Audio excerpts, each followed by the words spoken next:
Hello everyone, welcome to my channel basic learning. आज की इस वीडियो में मैं आपको यमुना रिवर के बारे में पढ़ाऊंगी। ठीक है, तो वैसे मैं एक वीडियो बना चुकी हूँ जिसमें मैंने बेसिक ओवरव्यू दे दिया हुआ है। तो आज हम स्पेसिफिक यमुना रिवर के बारे में पढ़ेंगे। रावी रिवर भी मैं पढ़ा चुकी हूँ।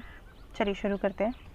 यमुना रिवर, जिसे हम कालिंदी नदी भी कहते हैं, ठीक है, इसकी लेंथ है 22 किलोमीटर की और इसकी टोटल लेंथ है 1525 किलोमीटर, यानी 1525 किलोमीटर।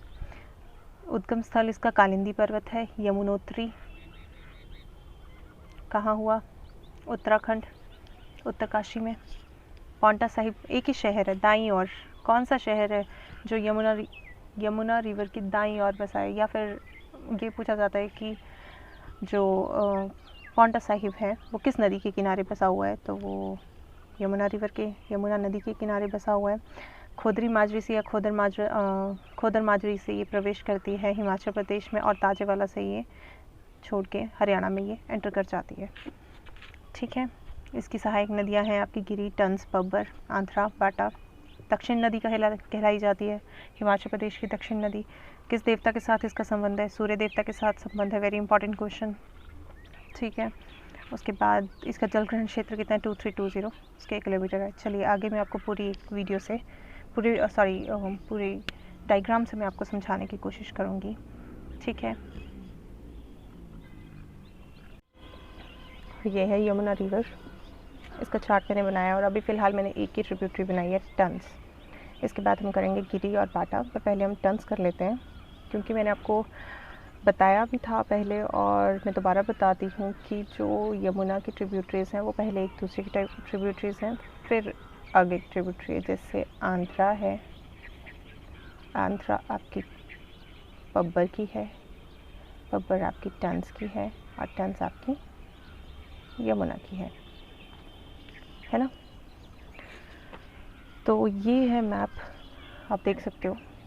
ये सिरमौर है, सोलन, इस साइड शिमला है, इस साइड उत्तराखंड है। ठीक है, और ये आपका हरियाणा है।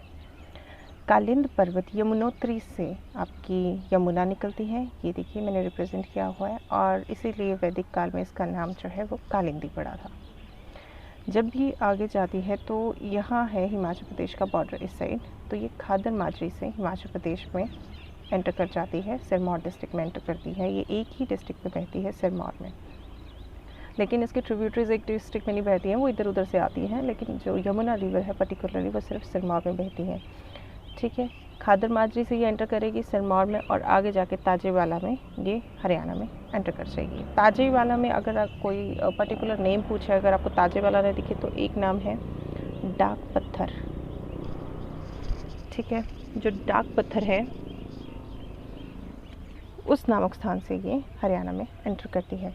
इसकी जो टोटल लेंथ है वो है 22 किलोमीटर। मैंने पिछली वीडियो में बताया था कि मैं श्योर नहीं थी इस चीज़ के बारे में वैसे, पर आज मैंने एक बार दोबारा रीचेक किया तो यस, जगमोहन बलोखरा की बुक में भी 22 किलोमीटर ही है। तो टोटल लेंथ आपकी यमुना की है 22 किलोमीटर। वैसे ये बहुत कम पूछी जाती है, ठीक है, बट फिर भी आपको पता होना चाहिए। उसके बाद नेक्स्ट थिंग ये है कि हिमाचल प्रदेश की दक्षिण नदी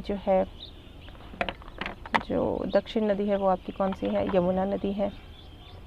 ठीक है, चलिए अब इसकी पहली ट्रिब्यूटरी कर लेते हैं। पहले तो आप ये देख लीजिए, ये सिरमौर, शिमला, सोलन, इस साइड उत्तराखंड, इस साइड हरियाणा। ठीक है, ये है आपका शिमला। चलिए, ये है टंस नदी। टंस नदी के बारे में पढ़ते हैं। टंस किसकी सहायक है? यमुना की सहायक है। तो पहले हम टंस के बारे में पढ़ेंगे, फिर बब्बर के बारे में, फिर आंध्रा के बारे में। रुपिन और सुपिन, ये देख रहे हो आप, दो धाराएं हैं, या आप खड्डे बोल सकते हो कि दो खड्ड है। ठीक है, यहाँ से निकलती है आपकी, ये जो है ये नतवाड़ या फिर नैतवाड़ के पास इनका संगम होता है। ये दो धाराएं हैं, बुक में तो खड्ड भी लिखा हुआ है कि दो खड्डे हैं, या धाराएं बोलो खड्ड बोलो। ठीक है, रुपिन को रूपी भी बोलते हैं, सुपिन को सुपी भी बोलते हैं। रुपिन जो है वो किन्नौर से निकलती है, जो सुपिन है वो किन्नौर के निचले पोर्शन से, निचली साइड से और उत्तराखंड के ऊपर वाली साइड से पूछी जाती है। ठीक है, बेसिकली आपसे रुपी नहीं पूछा जाएगा क्योंकि ये बिल्कुल ही हमारे एरिया में आती है, मतलब हिमाचल प्रदेश में आती है, सो इसलिए। ठीक है, ये दोनों धाराएं नेतवाड़ के पास मिलती हैं और नेतवाड़ के पास फिर ये आगे बहती हुई बॉर्डर पे शिमला उत्तराखंड के बॉर्डर पे बहते बहते ये यहाँ से नेतवाड़ में संगम होने के बाद ये यहाँ पे कालसी नामक स्थान है सिरमौर में, वहाँ पे ये यमुना से मिल जाती है। ठीक है, कोई डिफ़िकल्ट नहीं है, सिर्फ अभी आप फोकस करो टर्न्स पे, इधर उधर नहीं देखना है, सिर्फ ये देखना है कि रूपिन और सुपिन, रूपी या फिर सूपी खड्डे जो है वो नेतवाड़ या नतवाड़, बुक में बलोखरा की बुक में नतवाड़ है, तो नतवाड़ में ये इनका संगम होता है। आगे चल के ये शिमला बॉर्डर पे और उत्तराखंड के बॉर्डर पे बहते बहते इस तरीके से ये निचली हिस्सों से बहते हुए कहाँ तक जाती है, कालसी नामक स्थान पर ये यमुना से मिल जाती है। ठीक है, इसके बाद अब हम करेंगे, तो हमारी पहली ट्रिब्यूटरी क्या होगी, टन्स। अगली ट्रिब्यूटरी है हमारी पब्बर। चलिए, आपको टॉन्स नदी समझ आ गई होगी, है ना, टन्स बोलो, टॉन्स बोलो। अगली हम नदी करेंगे पब्बर नदी, जैसे मैंने पहले भी बताया आपको। अब आपने ध्यान से देखना है, टन्स नदी के बारे में तो मैंने आपको बता दिया, ये है हमारी टन्स नदी पूरी। ठीक है, अब मैंने आपको क्या बताया था कि आंध्रा, पब्बर, टन्स और यमुना, है ना। टन्स हो गई है, अब हम जा रहे हैं पब्बर की तरफ। ध्यान से देखना है, ये है शिमला, आई होप आपको विजिबल हो, ये है शिमला। शिमला में है एक झील जिसका नाम है चंद्रनाहन झील, ये रेड से मार्क किया हुआ है, ये है चंद्रनाहन झील। यहाँ से निकलती है आपकी पब्बर नदी। ठीक है, कहाँ से निकलती है, ये है पब्बर नदी, चंद्रनाहन झील से निकलती है पब्बर नदी। अगर पूछें कि किस दर्रे से निकलती है पब्बर नदी, तो चांसल दर्रे से निकलती है पब्बर नदी। आई रिपीट, अगर झील पूछेंगे तो पब्बर नदी का उद्गम स्थल है चंद्रनाहन झील। अगर दर्रा पूछेंगे तो पब्बर नदी का उद्गम स्थल है चांसल दर्रा। चांसल चोटी भी यहीं पे ही है, अगर चोटी पूछी तो चांसल चोटी। वैसे ज़्यादातर यही पूछा जाता है कि उद्गम स्थल चंद्रनाहन झील है या चांसल दर्रा है। ठीक है, यहाँ से ये नदी जो है आगे बढ़ रही है, नदी बढ़ते बढ़ते चिड़गांव में पहुँच गई, जो एक शहर है, आई मीन चिड़गांव, जहाँ पे एक प्लेस है वहाँ पे। ठीक है, वहाँ पे आपको मिलती है आंध्रा नदी। आंध्रा प्रोजेक्ट के बारे में सुना होगा ना, इसी पे ही है वो। आंध्रा नदी जो है वो चिड़गांव की पास पब्बर नदी से मिल जाती है। हो गया कंप्लीट आपका चार्ट, आंध्रा, पब्बर, पब्बर, टन्स, यमुना। ठीक है, फिर से करेंगे थोड़ा सा पोर्शन। चंद्रनाहन झील या चांसल दर्रा से निकलती है पब्बर नदी, जो आगे चिड़गांव तक पहुंचती है, तो वहाँ पे उसे मिलती है आंध्रा नदी।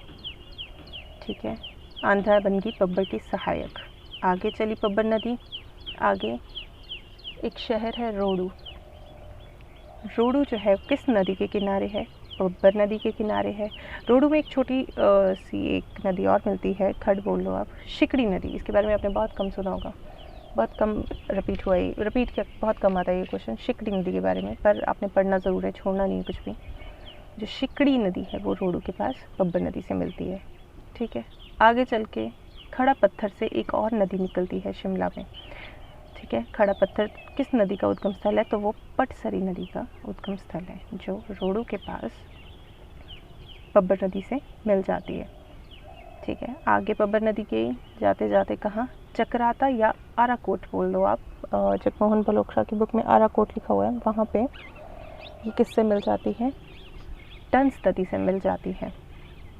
ठीक है, और जब ये टन्स नदी से मिलती है तो ये आगे चल के टन्स नदी ही कहलाती है।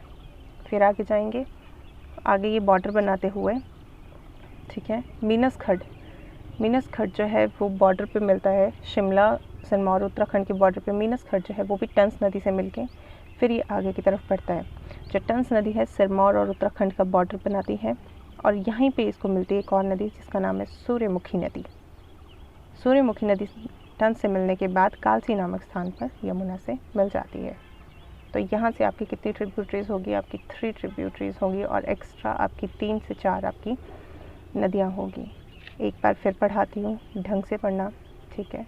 रूपी सूपी, रुपिन सुपिन, रुपिन निकलती है किन्नौर से, ठीक है। ये दोनों धाराएं नथवाड़ या नथवाड़ के पास इनका संगम होता है जो टंस बनाती हैं। टंस आगे जो है वो कालसी नामक स्थान पर यमुना से मिल जाती है, ठीक है।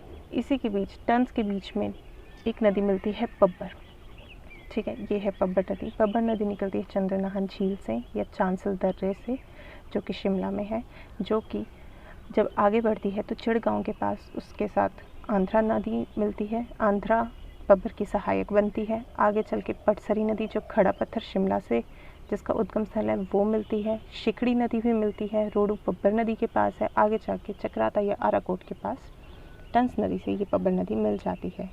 तो आंध्रा नदी पब्बर की सहायक है, ठीक है। तो इसलिए आंध्रा नदी जो है पब्बर से मिलने के बाद पब्बर कहलाती है। आगे जाके पब्बर और आंध्रा नदी जो है वो टन से मिलने के बाद टंस ही कहलाती है, ठीक है। शिकड़ी जो है वो पब्बर की ही सहायक है। उसके बाद जाके मीनस खड्ड भी टन से मिलता है। याद रहे, मीनस खड्ड पब्बर से नहीं मिलता, मीनस खड्ड जो है वो टन से मिलता है। आगे जाके सूर्यमुखी नदी भी टंस से मिलती है, ठीक है। और कालसी नामक स्थान पर ये जो है यमुना से मिल जाती है, ठीक है। आगे नेक्स्ट नदी है हमारे पास गिरि नदी। अब मैंने आपको आंध्रा और टंस के बारे में पढ़ाया, तो अब आपने ये वाला पोर्शन आप इग्नोर करो, ठीक है। इस साइड आपने नहीं देखना है, आपने सिर्फ अब इस साइड देखना है, ठीक है। इतना पोर्शन आप निकाल दो। जो गिरि नदी है, गिरि नदी जो है वो आपकी कुप्पड़ चोटी या फिर कुप्पड़ चोटी बोल लो आप, शिमला से निकलती है। ये है शिमला, ये है सोलन, सिरमौर। कुप्पड़ चोटी जो है खड़ा पत्थर, एक नदी मैंने बताई पटसरी नदी जो कि पब्बर की सहायक है, जो खड़ा पत्थर से निकलती है। खड़ा पत्थर के समीप ही है आपकी कुप्पड़ चोटी। जो कुप्पड़ चोटी कहते हैं कि यहाँ पे गंगा की एक बूंद गिरी थी जिससे नदी निकली, जिसका नाम पड़ा गिरि नदी, जिसको हम गिरि गंगा नदी भी कहते हैं। इसलिए इसका नाम गिरि गंगा नदी पड़ा, क्योंकि वेदों पुराणों के हिसाब से है कि मतलब यहाँ पे एक बूंद गिरी थी गंगा की, ठीक है। तो इसलिए इसका नाम गिरि गंगा नाम पड़ गया तब से, ठीक है। कुप्पड़ चोटी शिमला से ये नदी, यहाँ से आप देख सकते हो, यहाँ से चलते हुए ये बॉर्डर पे, शिमला के बॉर्डर पे और सिरमौर के बॉर्डर से निकलती हुई कुछ पोर्शन इसका सोलन में भी जाता है, ठीक है। सोलन में इसे एक खड्ड मिलती है, अश्वनी खड्ड या अशन खड्ड। हर बुक में अलग अलग नाम है, नाम पता होनी चाहिए, ठीक है। अशन खड्ड भी बोलते हैं और अश्वनी खड्ड भी बोलते हैं, ठीक है। अश्वनी खड्ड कहाँ से निकलता है? शिमला से निकलता है, पर उसके बाद ये सोलन में एंटर होता है और उसके बाद ये जो है आपकी गिरि नदी से, गिरि नदी का ये सहायक बनता है। अश्वनी खड्ड की दो बहुत ही इम्पॉर्टेंट खड्डें जो हैं, सहायक हैं खड्डें या नदियाँ, जो भी आप बोलना चाहो, ये रही कवाल और पैकी खड्ड। कवाल खड्ड और पैकी खड्ड क्वेश्चन आता है किस नदी की सहायक है? गिरि की, टंस की, अश्वनी खड्ड की, इस तरीके से क्वेश्चंस आते हैं, ठीक है। बहुत इंपॉर्टेंट क्वेश्चन है। कवाल और पैकी किसकी सहायक है? तो वो अशन खड्ड की सहायक है, ध्यान रहे, अश्वनी खड्ड की वो सहायक है। उसके बाद अश्वनी खड्ड से मिलने के बाद अश्वनी खड्ड इन दोनों का पानी लेके आगे ये सोलन में, सोलन बॉर्डर पे, सोलन शिमला बॉर्डर पे ये आपकी गिरि नदी से मिल जाती है। उसके बाद गिरि नदी एंटर कर जाती है सिरमौर में, ठीक है। सिरमौर को ये दो भागों में डिवाइड करती है, गिरि आर, या फिर आप गिरि आर को गिरिवार भी बोलते हैं, या फिर गिरि पार। गिरि आर और गिरि आर पार में आपको पता है ये मतलब जैसे ये दो भागों में डिवाइड कर दिया है ना, एक ये भाग हो गया, एक ये भाग हो गया, गिरि आर और गिरि पार। दोनों में अलग अलग लैंग्वेज बोली जाती है, एक में धाटी लैंग्वेज बोली जाती है, एक में विश्वाई लैंग्वेज बोली जाती है। चलिए मैं आके बताऊँगी लैंग्वेज में ये आपको, ठीक है। दोनों में अलग अलग लैंग्वेज बोली जाती है, फ़िलहाल के लिए आपको ये। फिर जब ये दो भागों में सिरमौर को बांटते हुए आगे जाती है, तब इसके साथ जलाल नदी, जिसे हम लाल नदी कहते हैं, जो ददाहू, ये है ददाहू के समीप जलाल नदी या फिर लाल नदी गिरि से मिलती है। इसलिए जलाल नदी किसकी सहायक हुई? गिरि नदी की सहायक हुई। आगे चल के ये है रेणुका लेक, और उसके बाद गिरि नदी जो है रामपुर घाट में यमुना से मिल जाती है, ठीक है। कोई डिफ़िकल्ट नहीं है, सिंपल सा है ये तो, ठीक है। रामपुर घाट में ये मिल गई आपकी यमुना से। आगे आपकी नेक्स्ट जो आपकी ट्रिब्यूटरी है वो है बाटा। बाटा जो है वो बाटा मंडी में बाटा से मिलती है, ठीक है। बाटा से इतने क्वेश्चंस नहीं आते हैं, सिर्फ यही है कि बाटा किसकी सहायक है। सबसे इम्पॉर्टेंट आपकी यही है, टंस, पब्बर, आंध्रा, पटसरी, शिकड़ी, मीनस खड, अश्विनी खड, इन सब चीज़ों, अश्विनी खड से क्वेश्चन यही आता है वैसे ज़्यादातर कि अश्विनी खड कहाँ पे बहती है, ये कहाँ से निकलती है, या फिर कवाल पैखी से तो बहुत क्वेश्चन आने के चांसेस होते हैं। ठीक है, सिंपल सा है, कालिंदी पर्वत से निकलती है यमुना, खादर माजरी में अब हिमाचल में एंटर करती है, टंस उसको कालसी में मिलती है, आगे चल के रामपुर घाट में गिरी मिलती है, बाता मंडी में बाता मिलती है, और ताजेवाला से ये हरियाणा में एंटर कर जाती है। एक ना सिरमौर से क्वेश्चन आता है कि पूर्व से पश्चिम बहने वाली, या हिमाचल प्रदेश की या फिर सिरमौर की पूर्व से पश्चिम बहने वाली नदी कौन सी है। ये है वो नदी, इसका नाम है मार्कंडेय नदी। आई रिपीट, पूर्व से पश्चिम बहने वाली हिमाचल प्रदेश की या फिर सिरमौर की नदी कौन सी है, मार्कंडेय नदी। ये है वो नदी, ये आगे जाके फर्दर जो है अम्बाला में मिल जाती है, हरियाणा है नहीं है तो ये, ठीक है। तो चलिए एक बार फिर लास्ट टाइम रिवाइज कर लेते हैं सब कुछ है ना। यमुनोत्री कालिंद पर्वत से कालिंदी नदी निकलती है जिसे आप यमुना बोलते हैं, जो खादर माजरी में आपकी सिरमौर में एंटर करती है और ताजेवाला में ये हरियाणा में एंटर कर जाती है, मतलब एग्जिट इसकी यहाँ से है ताजेवाला से। उसके बाद क्या होता है, इसकी सबसे पहले इसको कौन सी नदी जो है, कौन सी सहायक नदी है जो कालसी के समीप मिलती है, टंस नदी मिलती है। टंस नदी कहाँ से निकलती है, रूपी और सुपी नदियों से निकलती है। रूपिन नदी जो आपकी किन्नौर में है, किन्नौर से निकलती है, ठीक है। ये दोनों नदियों का संगम कहाँ होता है, रूपिन और सुपिन का, नेतवाड़ में या नतवाड़ में होता है। आगे चल के ये बॉर्डर बनाती हैं, उत्तराखंड, शिमला और सिरमौर का बॉर्डर पे बहती हुई ये कालसी नामक स्थान पे मिल जाती है। अब इसके बाद आता है हमारे पास चांसल दर्रा, हम शिमला में जा रहे हैं इस साइड, देखिए हम ठीक है, चंद्रनाहन झील से या फिर चांसल दर्रे से या फिर चांसल चोटी से एक नदी निकलती है जिसका नाम है पब्बर नदी। पब्बर नदी जब आगे बढ़ती है तो चिड़गांव में उसे एक और नदी मिलती है, आंध्रा नदी। आंध्रा नदी किसकी सहायक हुई, पब्बर की सहायक हुई। आगे जाके पटसरी नदी भी इसके साथ मिलती है, पब्बर की सहायक नदी कहलाती है पटसरी नदी, जो खड़ा पत्थर से निकलती है। पब्बर नदी के समीप है रोडू नदी, रोडू शहर। उसके बाद रोडू में ये एक और नदी मिलती है, शिकड़ी नदी पब्बर नदी से मिलती है, तो शिकड़ी नदी किसकी सहायक हुई, पब्बर नदी की सहायक हुई। बाद में ये सारी नदियाँ जब इकट्ठी मिलके पब्बर नदी बनती है तो ये चक्राता या आराकोट के पास जो है टंस नदी से मिल जाती है और आगे चल के ये टंस ही कहलाती है, ठीक है। जब ये बॉर्डर पे पहुंचती है, शिमला और सिरमौर के बॉर्डर पे पहुंचती है, तो यहाँ पे एक जगह है मीनस, शायद ये नहीं बताया मैंने आपको। मीनस जगह पे मीनस खड जो है वो टंस नदी से मिलती है। आगे चल के टंस नदी की एक सहायक नदी है सूर्यमुखी नदी, वो भी टंस नदी की सहायक है, वो मिलके आगे कालसी नामक स्थान पर टंस मिल जाती है। फिर हम जाएंगे इधर गिरी नदी में। गिरी नदी कहाँ से निकलती है, कुप्पड़ चोटी से निकलती है। कुप्पड़ चोटी कहाँ पे, शिमला में है। शिमला में जब कुप्पड़ चोटी से निकलती है गिरी नदी को हम गिरी गंगा नदी भी बोलते हैं। क्यों बोलते हैं, क्योंकि वेदों और पुराणों के हिसाब से जो आपकी एक गंगा की एक बूंद जो थी वो कुप्पड़ चोटी पे पड़ी थी, जिससे गिरी गंगा नदी निकलती है, ठीक है। आगे चल के गिरी गंगा नदी जो है शिमला सोलन से होते हुए, बॉर्डर से होते हुए सिरमौर तक पहुंचती है, लेकिन जब ये बॉर्डर पे होती है शिमला और सिरमौर के और शिमला के, तो उससे अश्विनी खड सहायक बनती है उसकी। अश्विनी खड जो है वो शिमला से निकलती है और सोलन से होते बहते हुए वो गिरी नदी की सहायक बनती है। अश्विनी खड की दो सहायक खड़े हैं, कवाल खड और पैखी खड, ये रही, ठीक है। फिर ये गिरी नदी से मिलकर गिरी सिरमौर में एंटर करती है और गिरी दो भागों में डिवाइड कर देती है सिरमौर को, गिरियार और गिरिपार, ठीक है। दोनों में अलग अलग लैंग्वेज बोली जाती है, एक में धाटी लैंग्वेज बोली जाती है, एक में विश्वाई लैंग्वेज बोली जाती है, ठीक है। आगे चल के गिरी नदी की एक और सहायक है जलाल नदी। जलाल नदी जो है ददाहू, ये है ददाहू सिरमौर का एक शहर।